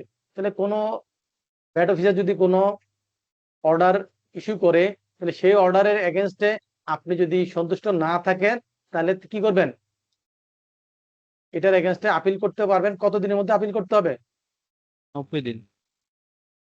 90 দিনের মধ্যে। আর এই 90 দিনের মধ্যে আপনি আপিল করতে পারছেন না, এটা যদি বুঝতে পারেন, তাহলে অ্যাপ্লিকেশন করলে আরো 60 দিন কি করবে? কমিশনার এক্সটেন্ড করতে পারবে। কমিশনার আপিলের কাছে অ্যাপ্লাই করলে যে আমি এই টাইমের মধ্যে অ্যাপ্লাই করতে পারছি না, তাহলে কমিশনার যদি মনে করে যে না আপনার অ্যাপ্লিকেশনটা সঠিক আছে, তাহলে সেক্ষেত্রে তারা আরো 60 দিন সময় বাড়ায় দিতে পারবে। আর এই যে আপিল করার সময় যত টাকার ভ্যাটের ক্লেম ছিল, মনে করেন ভ্যাট অফিস আপনাকে 10 কোটি টাকার ক্লেম করেছে, আপনি এইটার এগেইনস্টে আপিলে যাবেন, তাহলে ওই 10 কোটি টাকার 10%, কত পার্সেন্ট? 10 কোটি টাকা 10%। তাহলে কত হয়? 10 কোটি 11 কোটি 10% হয়ে কত, যাবে। এটা বলতে পারবো না। স্যার, হ্যাঁ?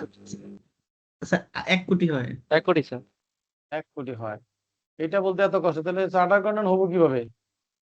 তাহলে এই 10% আপনাকে জমা দিয়ে তারপর আপিল করতে হবে। তাহলে যেই টাকা ডিসপুট থাকবে সেই টাকা 10% জমা দিয়ে আপনাকে আপিল করতে হবে। তাহলে 1 কোটি টাকা কমিশনার আপিলের কাছে জমা দিয়ে আপনাকে ওই রায়ের এগেনস্টে আপিল করতে হবে।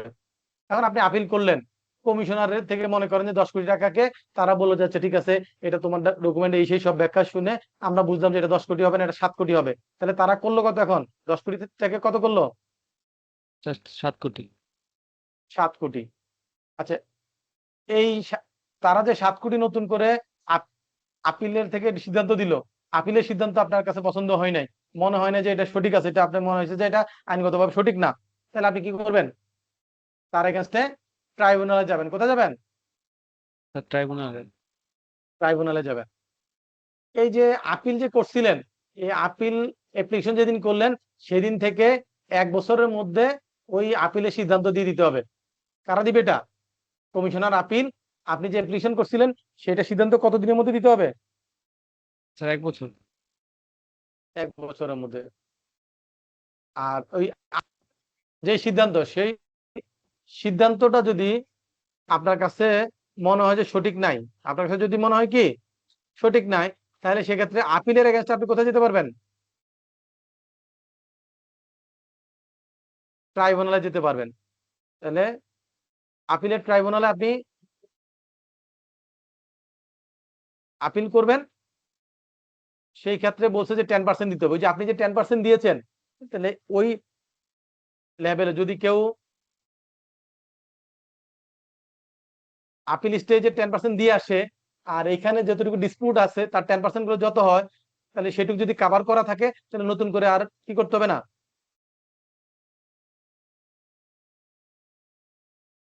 ভ্যাট জমা দিতে হবে না আপিল করার ট্রাইব্যুনালে যাওয়ার জন্য। কিন্তু যদি ওখানে 10% কভার করা না থাকে, তাহলে সেক্ষেত্রে কি করতে হবে? তো বাকি টাকা দিতে হবে তাহলে? সেক্ষেত্রে তখন বাকিটুকু জমা দিয়ে দিতে হবে। মূল কথা হচ্ছে আপিলে 10%, ট্রাইব্যুনালে টোটাল 10%, কিন্তু ট্রাইব্যুনালে যদি আপনার কি করা থাকে, যাওয়ার আগে আপিলে যেটা দিয়েছে সেটা যদি যদি 10% কাভার করে, তাহলে নতুন করে আর দেওয়া লাগবে না। কথা কি বুঝতে পেরেছি স্যার? জি স্যার। জি স্যার। এই আপিলের যে রায়, সেই রায়ের এগেনস্টে আপনাকে ট্রাইব্যুনালে কতদিনের মধ্যে অ্যাপ্লাই করতে হবে? স্যার 90 দিন। 90 দিন। আর আরো এক্সট্রা টাইম স্যার 60 দিন। 60 দিন বাড়াইতে পারবে, রাইট, আগেটার মতো। আর এই যে ওইখানে ছিল 1 বছরের মধ্যে কি দিতে হবে, সমাধান করতে হবে, রাইট। আর ট্রাইব্যুনালের ক্ষেত্রে কতদিন সময় সমাধান করার?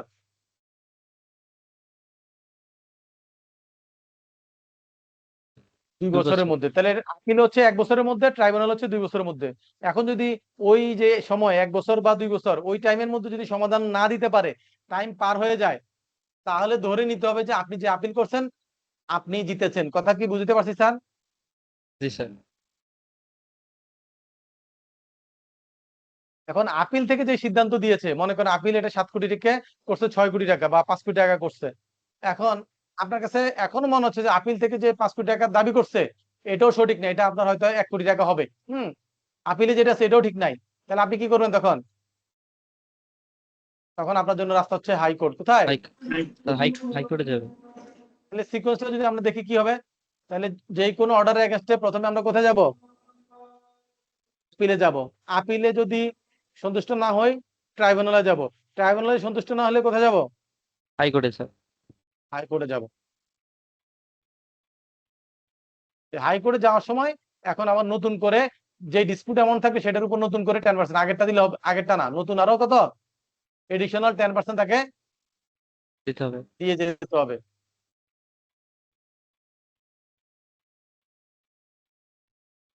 ওকে, আমরা একটু আগে বলেছিলাম যে যদি আমরা ভ্যাটের অ্যামাউন্টটা ঠিক টাইমে পরিশোধ না করি, তাহলে সেক্ষেত্রে পার মান্থ 1% ইন্টারেস্ট দিতে হবে, বলছিলাম না স্যার? জি স্যার। এবং সেটা সর্বোচ্চ, মনে করেন আপনি 5 বছর পর্যন্ত দেন নাই, তাহলে 5 বছরে কত মাস হয়? 12 মাস। তাহলে 12 মাসের ইন্টারেস্ট হওয়ার কথা, কিন্তু সর্বোচ্চ 24 মাসের পর্যন্ত ইন্টারেস্ট নেওয়া যাবে, 24 মাসের বেশি ইন্টারেস্ট নেওয়া যাবে না। তাহলে পরীক্ষা যদি আসে ভ্যাট টাইমলি পরিশোধ না করার কারণে ইন্টারেস্ট কত পার্সেন্ট হবে এবং এটা সর্বোচ্চ কত মাস হবে, আনসার কি হবে? পার মান্থ 1% আর সর্বোচ্চ 24 মাস, 2 বছর। 24 মান্থস। মনে থাকবে কিনা? জি স্যার। জি স্যার। আর যদি যদি ভিডিএস এর অ্যামাউন্ট হয়, VAT deducted at source related issue হয়, তাহলে সেক্ষেত্রে হাফ ইয়ারলি 2%, সেক্ষেত্রে কি হবে? Half yearly 2%। Half yearly 2%। এরপরে বলছে যে ভ্যাট আইন অনুযায়ী ভ্যাট সফটওয়্যার মেনটেন করার নিয়ম আছে, এটার জন্য একটা এসআরও জেনারেল অর্ডার আছে, জেনারেল অর্ডার 16/2019 সালের। সেখানে বলছে যে কোন বিজনেস প্রতিষ্ঠানে যদি টার্নওভার 5 কোটি টাকার উপর হয়, কত টাকার উপর হয়? 5 কোটি। 5 কোটি টাকার উপরে হয়, তাহলে সেক্ষেত্রে তাকে কি করতে হবে? ভ্যাট সফটওয়্যার মেনটেন করতে হবে। তাহলে 5 কোটি টাকার উপর টার্নওভার হলে, পরীক্ষা যদি আসে কত কোটি টাকার উপর টার্নওভার হলে ভ্যাট সফটওয়্যার ম্যান্ডেটরি, আনসার কি হবে? 5 কোটি। 5 কোটি।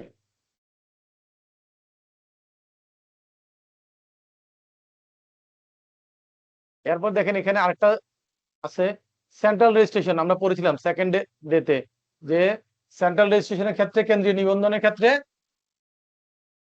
সফটওয়্যার, তাহলে যারা সেন্ট্রাল রেজিস্ট্রেশন নিবে তাদেরকে অবশ্যই কি করতে হবে? সফটওয়্যারের মাধ্যমে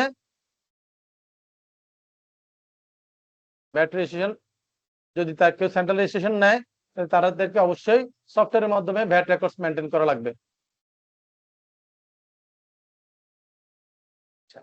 আমরা দেখেন প্রত্যেক বছর যখন আমরা অডিট করি, অডিট করার পর ট্যাক্সের রিটার্ন সাবমিট করতে গেলে অডিটেড ফিনান্সিয়াল স্টেটমেন্টটা ট্যাক্সের রিটার্নের সময় সাবমিট করতে হয় না স্যার?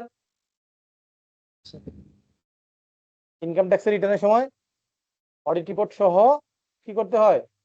ট্যাক্স রিটার্ন সাবমিট করতে হয়। ভ্যাট আইনে এটার কাছাকাছি একটা রিকোয়ারমেন্ট আছে, সেটা হলো ভ্যাট আইনে আপনাকে যেটা করতে হবে, আপনার ইনকাম ইয়ার যেই ডেটে শেষ হবে সেই ডেট থেকে 6 মাসের মধ্যে আপনাকে অডিটেড ফিনান্সিয়াল স্টেটমেন্টটা ভ্যাট অফিসে জমা দিতে হবে। আর যদি আপনি মনে করেন যে টাইমের মধ্যে পারবেন না, তাহলে টাইম এক্সটেনশনের জন্য অ্যাপ্লাই করলে আরো 6 মাস আপনাকে সময় বাড়া দিতে পারে। নর্মালি কি করতে হবে, ইয়ার এন্ড হওয়ার 6 মাসের মধ্যে, যদি জুনে বছর শেষ হয় তাহলে ডিসেম্বরের মধ্যে রিটার্ন সাবমিট করতে হবে। আর কোনো কারণে যদি ডিসেম্বরের মধ্যে দিতে না পারে তাহলে অ্যাপ্লিকেশন করে টাইম এক্সটেনশনের জন্য অ্যাপ্লিকেশন করতে হবে, করলে আরো 6 মাস পর্যন্ত সময় বাড়ায় দিতে পারে, রাইট? জি স্যার।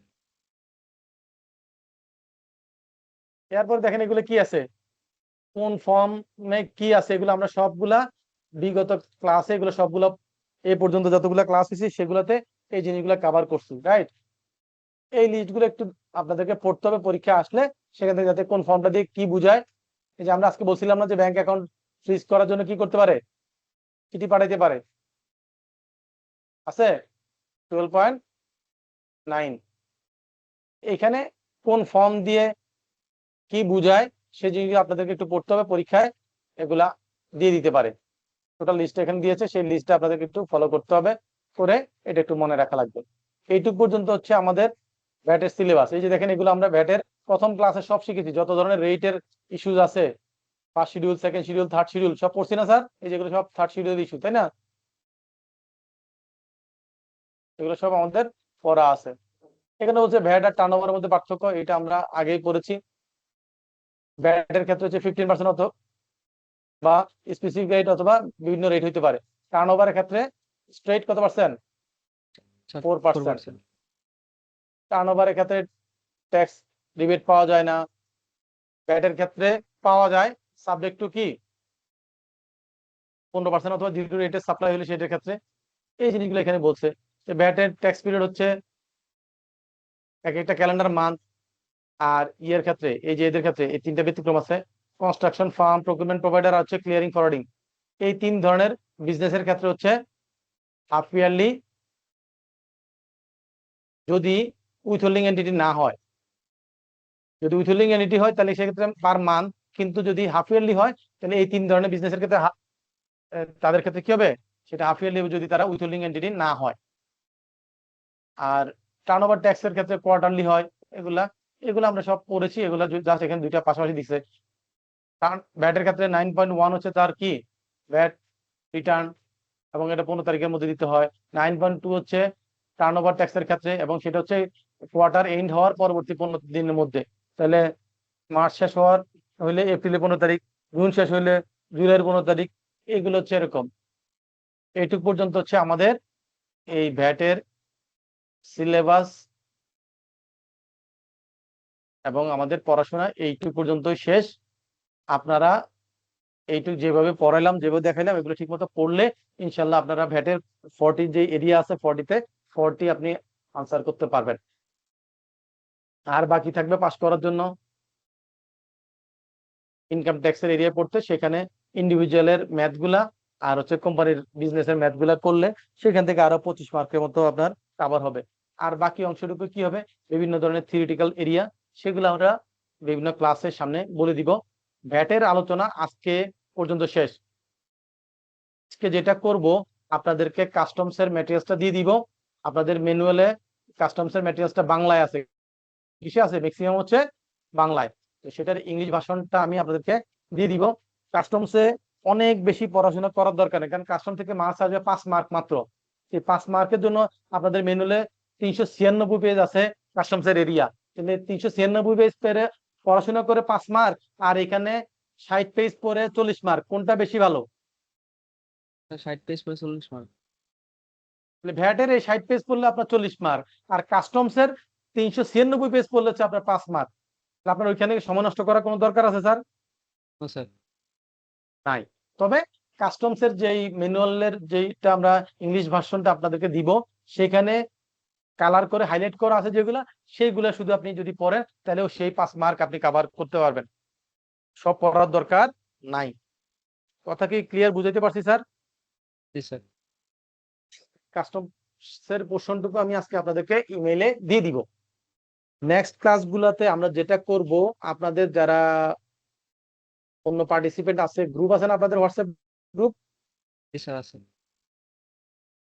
তাদেরকে বলবেন যে পরবর্তী 2টা ক্লাস যাতে মিস না করে, কারণ ওই পরবর্তী 2টা ক্লাসে ভ্যাট ইনকাম ট্যাক্সের যত ম্যাথ আছে, ইনকাম ট্যাক্সের কি কত ম্যাথ? যত ম্যাথ আছে সকল ম্যাথ ওই আগামী 2টা ক্লাসে শেষ হবে। তাহলে ওইটা যদি মিস করে, সে ইনকাম ট্যাক্সের 25 থেকে 30 মার্কস মিস করে ফেলবে। তাহলে তাকে ওই আগামী ওই 2টা ক্লাস কেউ যাতে মিস না করে। কথা কি বুঝতে পারছি স্যার? জি স্যার। এটা আপনারা যারা সিআর আছেন, ক্লাস রিপ্রেজেন্টেটিভ, তাদের দায়িত্ব। আপনারা হোয়াটসঅ্যাপ গ্রুপে একটু বলে দিবেন যে আগামী আমার যে 2টা ক্লাস হবে সেই 2টা ক্লাস যাতে মিস না করে। ওই 2টা ক্লাসে আমরা ইনশাল্লাহ ইনকাম ট্যাক্সের ম্যাথ এরিয়াটা সব কভার করে ফেলবো, কিচ্ছু বাদ থাকবে না। তো আমাদের সিলেবাস এই পর্যন্তই ছিল ভ্যাটের। আশা করি সবাই বুঝতে পেরেছেন। ভালোভাবে পড়াশোনা করেন, পরীক্ষা ভালো করেন। দোয়া রইল, আর আমার জন্য দোয়া করবেন। ভালো স্যার, থাকবেন। আজকে আসসালামু আলাইকুম। স্যার আজকে এখানেই শেষ। আজকে এখানে শেষ, রাইট? স্যার আপনার একটু স্যার হোয়াটসঅ্যাপ আমরা নাম্বার দেওয়া যায়? অ্যাপ্রক্সিমেটলি স্যার আমাদের এক্সামটা কবে হবে? এক্সাম তো আইসিবির ওয়েবসাইটে তো দেওয়াই আছে, সারা বছর কবে কবে পরীক্ষা হবে সব তো ওখানে বলাই আছে। আছে না স্যার স্যার? আগস্ট থেকে অগাস্টে শুরু হবে। হবে, আগস্টের 6 তারিখ থেকে। এই তো, তাহলে অন্যরা জানে, আমার ম্যাডাম জানে না কেন? ম্যাডাম তো অ্যাডভান্স না, বোঝা যাচ্ছে। এই আরো অ্যাক্টিভ হইতে হবে ম্যাডাম। এগুলো জি স্যার। আইসিবি বছরের শুরুতেই সব ডিক্লেয়ার করে রাখে, ওয়েবসাইটে থাকে। তারপরে যদি আপনি আমাকে জিজ্ঞেস করেন তাহলে কেমন হবে? আর কারো কোনো কিছু বলার আছে? স্যার আপনার হোয়াটসঅ্যাপটা দেওয়া যায়? বুঝি নাই। স্যার আপনার হোয়াটসঅ্যাপ নাম্বারটা দেওয়া যায়? আপনি কি আমার ম্যাটেরিয়ালস গুলা পেয়েছেন কখনো ইমেল? জি স্যার। স্যার ওই একবার ইমেলের পেয়েছি। মধ্যেই তো, হ্যাঁ ইমেলের মধ্যেই তো, একবার কেন, ওই ইমেলের মধ্যেই তো আমার সব ঠিকানা, নাম্বার টাম্বার সব দেওয়া আছে। ঠিক আছে। তাহলে শুধু যেটা করতে হবে, চোখ কান খোলা রাখতে হবে, অ্যাক্টিভ থাকতে হবে। তাহলে আর জি স্যার। আমাকে জিজ্ঞেস করা লাগবে না। এগুলো সব শেয়ার করা আছে আপনাদের ওই ইমেলের মধ্যে, দেখবেন ইমেলের বডির মধ্যে আমার নাম, ঠিকানা, ফার্মের নাম সবকিছু এখানে দেওয়া আছে। আমরা যদি একটু আর একটু সিরিয়াস হই, তাহলে আমাদেরকে এগুলা ঠিক মতোই পেয়ে যাচ্ছি, তাহলে জিজ্ঞেস করা লাগবে না, তাই না? জি স্যার। Yes sir.